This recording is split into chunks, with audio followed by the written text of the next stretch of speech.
एक बार पुनः आप सबका स्वागत है श्री विश्वनाथ इंटर कॉलेज कलान की ऑनलाइन क्लास में। आज का विषय कंप्यूटर साइंस में आज का टॉपिक रहेगा रिलेशनल ऑपरेटर अर्थात संबंधवाचक ऑपरेटर। पिछली कक्षाओं में हम लोगों ने पढ़ा कि ऑपरेटर क्या होता है, ऑपरेटर के प्रकार कौन कौन से। तो किसी भी प्रोग्रामिंग भाषा में प्रयोग किए जाने वाले ऑपरेटर वे संकेत होते हैं जो कंप्यूटर या कंपाइलर को गणितीय या लॉजिकल संगणनाएं करने के लिए निर्देशित करते हैं। साथ ही देखा आप लोगों ने कि ऑपरेटर के प्रकार कौन से हैं। अर्थमेटिक ऑपरेटर आपने देखा, जिसमें अंकगणित में उपयोग होने वाले क्रियाओं को उपयोग किया गया, जैसे जोड़ने का, घटाने का, गुणा करने का, भाग करने का और शेष करने का, शेषफल का। इन सारी चीज़ों को आप लोगों ने पिछली कक्षा में देखा है। आज का जो टॉपिक है वो है रिलेशनल ऑपरेटर। जैसा कि आप सबको मालूम है कि जब दो संख्याओं में समानता अथवा असमानता प्रकट करते हुए लिखना है तब हम रिलेशनल ऑपरेटर का प्रयोग करते हैं। सी भाषा में प्रयोग होने वाले रिलेशनल ऑपरेटर निम्नवत हैं। अच्छा, इन सब चीज़ों को हम कहाँ पर यूज़ करते हैं, कैसे इसको जानें। आप जानते होंगे, अगर कोई बड़ा है, हम लोगों ने ये सुन रखा है कि कोई बड़ा है, तो हम किसी चीज़ को बड़ा तब कहते हैं जब कोई ना कोई उसके, उदाहरण के लिए किसी को हम क्या कहें, छोटा। तो बड़े का महत्व तब इम्पॉर्टेंट हो जाता है जब वहाँ पर क्या हो, छोटा हो, है ना। तो छोटे को हम कब छोटा कह सकते हैं, जब उससे बड़ा कोई हो। अर्थात इसमें दो चीज़ें कौन सी स्पष्ट होती हैं, कभी भी तुलना करने के लिए, कंपैरिजन करने के लिए, तुलना करने के लिए हमें कम से कम दो चीज़ों की आवश्यकता होनी चाहिए।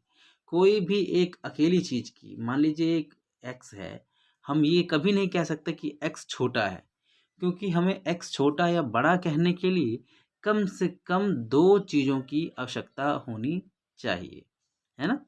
तो इसलिए यहाँ पर कहा गया कि जब दो संख्याओं में क्या हो, समानता हो। जब दो संख्याओं में क्या हो, समानता अथवा असमानता प्रकट करते हुए लिखना हो, तब हम रिलेशनल ऑपरेटर का उपयोग करते हैं। कैसे सर? देखिए, जैसे हमने कहा कि x क्या है, बड़ा है किससे, y से। तो यहाँ पे यह जो निशान है आपको ये बता रहा है कि x की जो वैल्यू है वो वास्तव में y की वैल्यू से क्या है, बड़ी है। आज हम लोग रिलेशनल ऑपरेटर्स के बारे में ये चीज़ें सीखने वाले हैं। आइए अब इसी के साथ आगे बढ़ चलते हैं।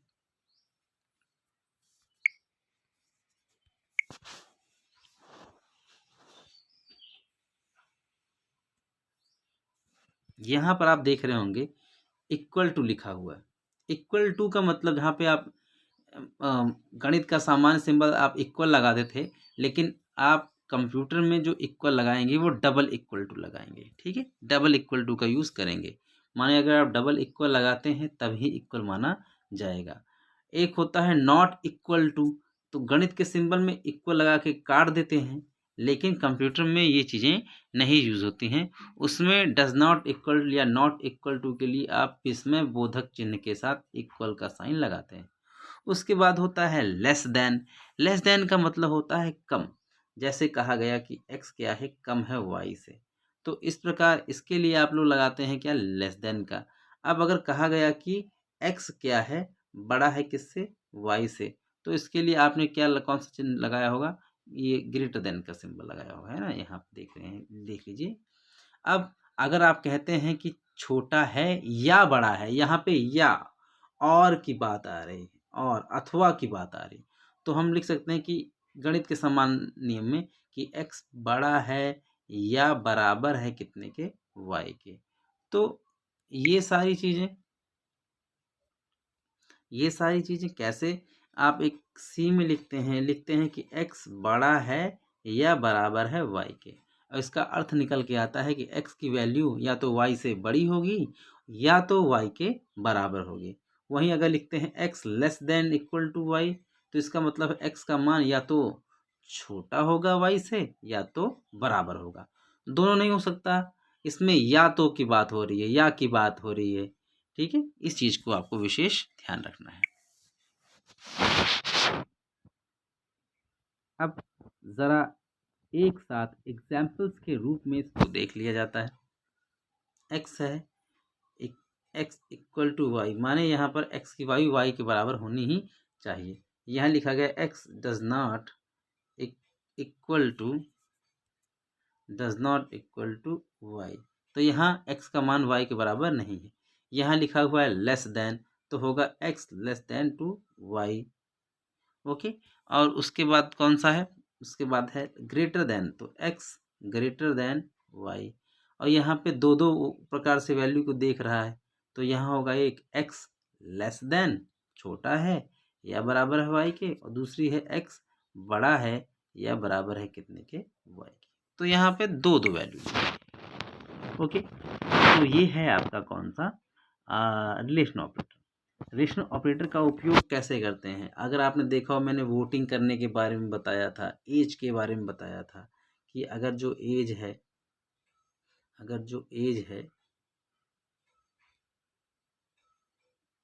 एज बड़ी है या बराबर है कितने के, 18 के, तभी हम कहते हैं कि क्या वो व्यक्ति वोट कर सकता है। तो यहाँ देखें, ये हमारे वास्तविक जीवन में उपयोग होता है वोटिंग करने के लिए, लेकिन गणित का सिंबल ये दोनों उपयोग हो रहे हैं, और एक साथ अगर उपयोग हो रहे हैं इस प्रकार से, तो ये कंप्यूटर में सॉफ्टवेयर बनाने के लिए, प्रोग्रामिंग करने के लिए सी सिंबल है। ठीक है, तो ये वास्तविक जीवन के एग्जाम्पल्स हैं। आगे बढ़ते हैं, अगला है आपके यहाँ लॉजिकल ऑपरेटर्स। लॉजिकल ऑपरेटर्स क्या होते हैं, बहुत ही आसान भाषा में समझ रहे हैं हम लोग, हिंदी भाषा में समझ रहे हैं। तो आगे बढ़ते हैं, सी में लॉजिकल ऑपरेटर का उपयोग वेरिएबल में लॉजिकल ऑपरेशन करने के लिए किया जाता है। अब ये लॉजिकल ऑपरेशन क्या है, कभी कभी होता क्या है कि एक साथ कई सारे कंडीशन होते हैं। आपने ऊपर देखा था कि कम से कम कंपैरिजन करने के लिए, तुलना करने के लिए दो वैल्यू की आवश्यकता थी। क्या हो अगर दो से अधिक चीजें हो रही हों, और उसमें या वाली भी बात हो रही हो, माने उसमें x less than equal to y, इसमें x के दो मान हैं, दो स्थितियां हैं कि x या तो y से छोटा होगा या तो बराबर होगा। लेकिन क्या हो कि एक और हो कि x या तो बड़ा होगा या तो बराबर होगा y के। अब इन दोनों कामों को एक साथ अगर करवाना है, तो एक साथ करवाने की भी सुविधा आपकी सी भाषा में देती है। प्यारे बच्चों ध्यान दीजिएगा, जब हमें दो या दो से अधिक ऑपरेशंस को, दो या दो से अधिक वेरिएबल्स को एक साथ चलाना हो, तब हम यूज करते हैं लॉजिकल ऑपरेटर्स। देखते हैं कैसे, आइए। ये है आपका लॉजिकल एंड। क्या है, लॉजिकल एंड। ये जो लॉजिकल एंड है, ये क्या करता है, ये तभी ट्रू दिखाता है जब दोनों कंडीशन क्या होती हैं, सत्य। दोनों कंडीशन का मतलब, मान लीजिए ये लिखा हुआ है, ये क्या है आपका C1 है। C1 बोले तो कंडीशन 1, शर्त नंबर 1, ये मान लीजिए, होल्ड ऑन, ये मान लीजिए आपकी कंडीशन नंबर 1 है, कंडीशन नंबर 1 है ये, और इधर वाली क्या है, कंडीशन नंबर 2 है। अब कोई इन शर्तों के आधार पे वर्क होने वाला है, तो आप इन दोनों शर्तों के सत्य होने पर ही वो काम होने देना चाहते हैं।